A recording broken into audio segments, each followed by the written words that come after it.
السلام علیکم ورحمۃ اللہ وبرکاتہ۔ ان الحمد للہ نحمده ونستعینه ونستغفره ونعوذ باللہ من شرور انفسنا وسیئات اعمالنا من يهده الله فلا مضل له ومن يضلل فلا هادي له واشهد ان لا اله الا الله وحده لا شريك له واشهد ان محمدا عبده ورسوله يا أيها الذين آمنوا اتقوا الله حق تقاته ولا تموتن إلا وأنتم مسلمون يا أيها الناس اتقوا ربكم الذي خلقكم من نفس واحدة وخلق منها زوجها وبث منهما رجالا كثيرا ونساء واتقوا الله الذي تساءلون به والأرحام إن الله كان عليكم رقيبا يا أيها الذين آمنوا اتقوا الله وقولوا قولا سديدا يصلح لكم أعمالكم ويغفر لكم ذنوبكم ومن يطع الله ورسوله فقد فاز فوزا عظيما أما بعد فإن أحسن الكلام كلام الله وأحسن الهدى هدى محمد صلى الله عليه وسلم وشر الأمور محدثاتها وكل محدثة بدعة وكل بدعة ضلالة وكل ضلالة في النار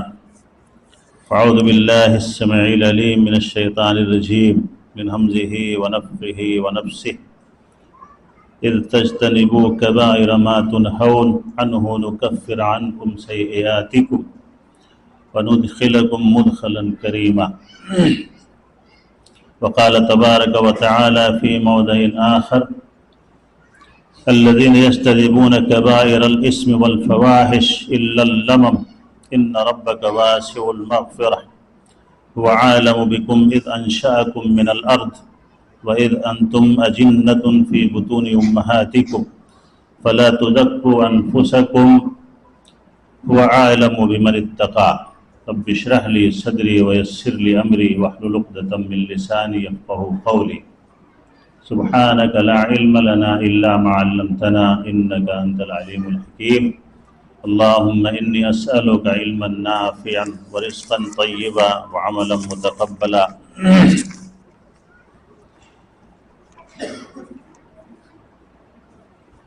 صدر جلسہ اور لائق احترام ضلعی جمعیت کے امیر جناب مختار عرب صاحب، مولانا مجیب الرحمان و دیگر علماء کرام، انڈیا آتا ہوں تو بڑی خوشی ہوتی ہے آپ لوگوں کو دیکھ کر کے کہ اس کم علم کو، اس حقیر کو کچھ کہنے سننے کے لیے آپ لوگ یاد کرتے ہیں۔ تو اللہ سے سفر میں بھی دعا کرتا ہوں آتے آتے کہ اللہ مجھے بھی جو باتیں میں کہنے جا رہا ہوں پہلے ان باتوں پہ مجھے خود عمل کی توفیق عطا فرمائے، اس کے بعد جن کے سامنے یہ باتیں بیان ہوتی ہیں اللہ ان کو بھی پہلی فرصت میں عملی میدان میں آنے کی توفیق عطا فرمائے۔ چند اشعار پہ نظر پڑی جو علامہ اقبال نے 1933 عیسوی میں تقریباً یہ اشعار کہے تھے، اور بڑے اچھے اشعار کہے تھے کہ واعظی قوم کی وہ پختہ خیالی نہ رہی، برق طبعی نہ رہی، شعلہ مقالی نہ رہی، رہ گئی رسم ازاں روح بلالی نہ رہی، فلسفہ رہ گیا تلقین غزالی نہ رہی، مسجدیں مرثیہ خواں ہیں کہ نمازی نہ رہے، یعنی وہ صاحب اوصاف حجازی نہ رہے، وضع میں تم ہو نصارا تو تمدن میں ہنود۔ یہ بہت بہتر شعر ہے ان لوگوں کے لیے جو اپنے آپ کو مسلمان تو نہیں کہوں گا، مسلمان تو سب اپنے آپ کو کہہ رہے ہیں، چاہے وہ اہل سلاسل ہوں یا قادریہ ہوں، جہمیہ ہوں، اہل تشیع ہوں،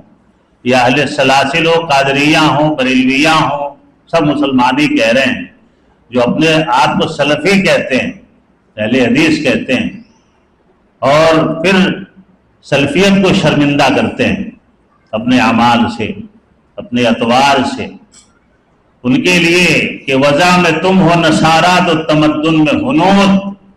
یہ مسلمان ہے جسے دیکھ کے شرمائے یہود، یہ مسلمان ہے جنہیں دیکھ کے شرمائے یہود،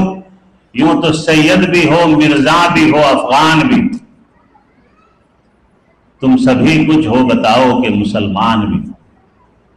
آج بھی گر ہو براہیم کا ایما پیدا، آگ کر سکتی ہے انداز گلستہ پیدا، آگ کر سکتی ہے انداز گلستہ پیدا۔ اللہ تعالی ہم سب کے یہاں مل بیٹھنے کو قبول فرمائے، اور جنہوں نے اس انجمن کو بلایا ہے، سجایا ہے، اللہ تعالیٰ ان کے عمل میں برکت عطا فرمائے، اور جن لوگوں نے یہاں پہ کھانے اور پینے کے انتظامات میں شرکت کی ہے، اللہ تعالیٰ ان کے گھر بار میں، ان کے علم میں، عمل میں برکت عطا فرمائے۔ میرے دوست اور بزرگوں، مجھے بڑا سخت عنوان دیا گیا، اور میری آزمائش جب بھی میں انڈیا آتا ہوں عناوین کے طور پہ ہوتی رہتی ہے کہ دیکھیں یہ آدمی اپنے کم علمی کے بنیاد پہ کیا تبصرہ کرتا ہے۔ تو اس گنہگار کو گناہ کے تعلق سے بولنے کا جو حکم دیا گیا، تو میں نے سوچا کہ کس کس گناہ کا تذکرہ کروں، کیسے کیسے ہو۔ وقت کافی تنگ ہوتا ہے ایسی مجلسوں میں کہ تم مجھ سے پوچھتے ہو درد کدھر ہوتا ہے، ایک جگہ ہے کہ بتاؤں کہ ادھر ہوتا ہے۔ وہ بھی گناہ کبیرہ دے دیا گیا کہ گناہ کبیرہ بھی بولنا ہے، اور گناہ کبیرہ مجھے ایسے لگا کہ گناہ صغیرہ ختم ہو گیا ہمارا، یعنی اب ہم گناہ کبیرہ کی طرف بڑھنے والے ہیں۔ گناہ صغیرہ کرتے کرتے اب تھک گئے، تو اب گناہ کبیرہ ہم کو کرنا ہے۔ اللہ تعالیٰ گناہ صغیرہ سے بھی بچنے کی توفیق عطا فرمائے، اور گناہ کبیرہ سے بھی بچنے کی توفیق عطا فرمائے۔ دیکھیے، گناہ کبیرہ کے تعلق سے یہ کبیرت سے ہے بڑے گناہ، اور ایک ہے اکبر الکبائر، یعنی بڑوں میں بھی، بڑے میں بھی بڑا گناہ۔ تو کافی مطالعے کے بعد یہ بات سمجھ میں آئی۔ میں نے پڑھنے کے زمانے میں شیخ خورشید مدنی سے اس کے بارے میں، ہمارے استاد محترم اللہ ان کے صحت میں برکت دے، ان کے علم میں برکت دے، گناہ کبیرہ کے تعلق سے ہم 2-3 بچے ان سے کچھ پوچھ تاچھ کیے تھے، تو انہوں نے کہا تھا کہ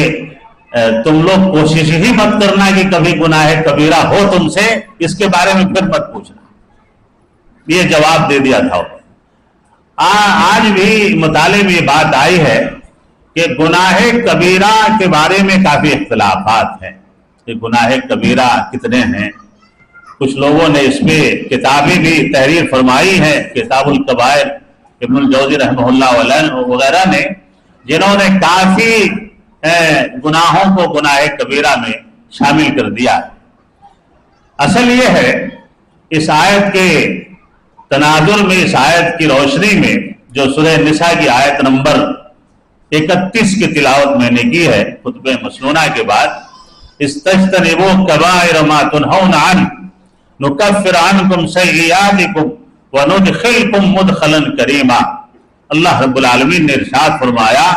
کہ اگر تم کبیرہ گناہوں سے بچنے لگو، جن سے بچنے کا تمہیں حکم دیا گیا ہے، اللہ رب العالمین نے جن گناہوں سے بچنے کا حکم دیا ہے، اور وہ گناہ کبیرہ کے دائرے میں آتے ہوں یا صغیرہ کے دائرے میں آتے ہوں، تو اللہ رب العالمین نے ارشاد فرمایا